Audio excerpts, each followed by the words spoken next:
guys, welcome. I don't think I've done a PV whatever Protoss help video for a while, but I figured I should get one going. It's a nice PvP. We've got my opponent PudgyPanda. He's actually a really nice person. You can see how we're just chatting around and how my stream is covered in pandas, which is true. So you can see panda number 1 and panda number 2, which is kind of fun.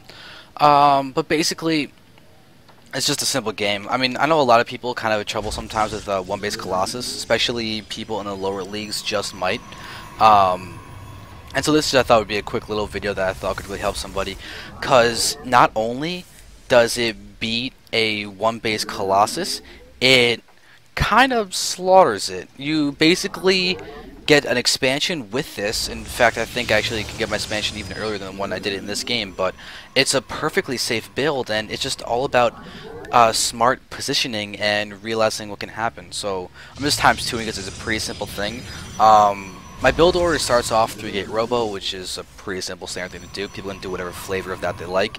I like to get my Robo directly after my gateway, just because Immortals are so good. And my opponent's going for Blink Stalkers, well, I just chrono out Immortals and they'll do almost nothing to me. I can get my expansion and that'll be pretty good.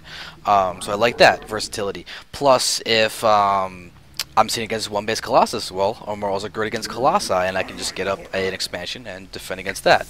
Immortals in general are very, very good, and if for some reason my opponent's going for something along the lines of a big charge lot Archon push, well, then I just use SimCity and defend, and I have enough Stalkers and everything that I'll be able to completely range him and destroy him, and he can't really attack me.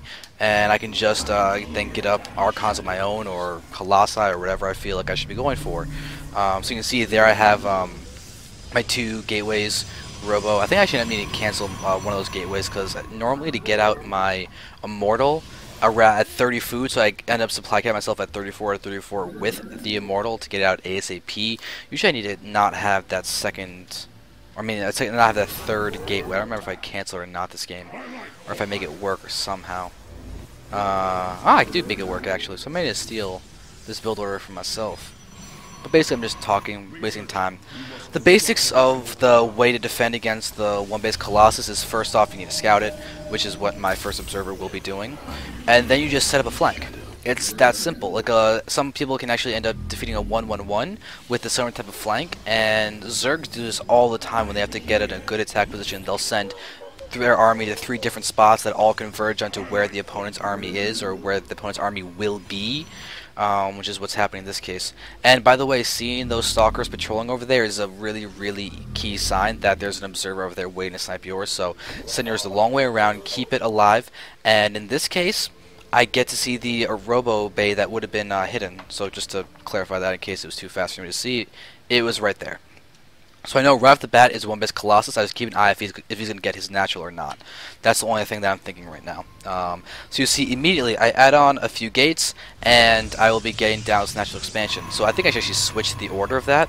Because I think that was me just being, oh guys, I'm going to push him really quickly, and I don't know if I was just talking to my stream or something while it was happening to mess that up. But you'll see I'll be getting my I'll be getting that out soon. And also, he's attacked him, so he might think that I actually have an expansion, which he might then think that he has a better chance of killing me because I won't have as many units. But I'm constantly chroning out Immortals right now. I now have 5 gates. I'm ready to flank. One of the things that I was pretty much thinking, I believe, is that in case he pushed with like a 1 Colossus without range or something weird like that, then I'd be able to see that. But right now, I'm moving in. I'm looking at his probe count right now, because that's way too many probes for a single base. But now, it's way too many probes for more than one base. But you can see how I've got a really, really strong spread. And this is a key thing. Before we actually go to the battle, because I think it's about to happen. Yes, hooray, prior knowledge. What I'm planning and setting up right now is a full surround. We've got me warping in units over here. I have a full spread. That this is a really, really key part of this defense. It's because the main DPS dealer of my opponent is going to be Colossi. obviously it's going to one base Colossus. So I need to make sure I can eliminate the possibility of splash damage doing a ton of damage as much as I can. So we're going to watch this. Can go ahead and watch my camera. You see me warping in units coming in. I then get a full-on sandwich. He's now spread in. He's now locked himself into a tiny ball with me having units on all sides. And look at the stalker placement. I basically made it so the stalkers cannot be hit by splash damage from the other sides of the Colossi. So you can see him pushing forward. What I should have done there is also try to snipe his observer because I could see it. And now watch as I set up another flank. I've got some immortals going down to the bottom and some immortals going to the top. So I'm just repeating what I did just now. And my immortals are in great spots to kill off his colossi. My expansion's on the way. And you can see me getting shots off. And once again, spreading my immortals so he can't go ahead and get the splash damage. So I then win. There's no way that he could actually win after this. I still have 4 immortals up. Like, he probably won't be able to even kill this guy. So they can kill all of this very, very easily. These stalkers are all about to fire once again, which should be enough to kill the Colossus. My expansion is coming up. Worker counts are slightly behind, but that's fine. I'll be croning out probes the second I would kill his push if he's not going to GG in that case. And then if you look at his thing, he's trying to get up his own Nexus, but he lost his entire army.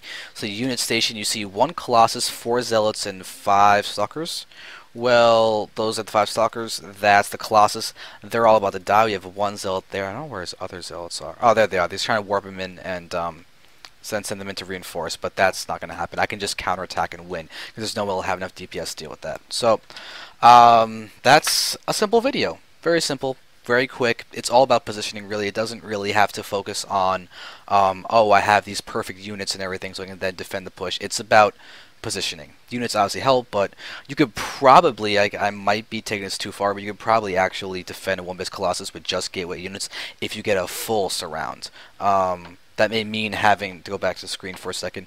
It may mean having like another pylon like over here or something, and having units coming in from here, here, and maybe like a pylon over here, so you can warp in down there and have a full converging. But that would take a lot of practice and everything to make sure that that can actually happen fluidly.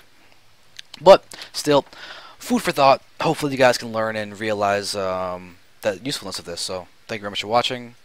I will peace out.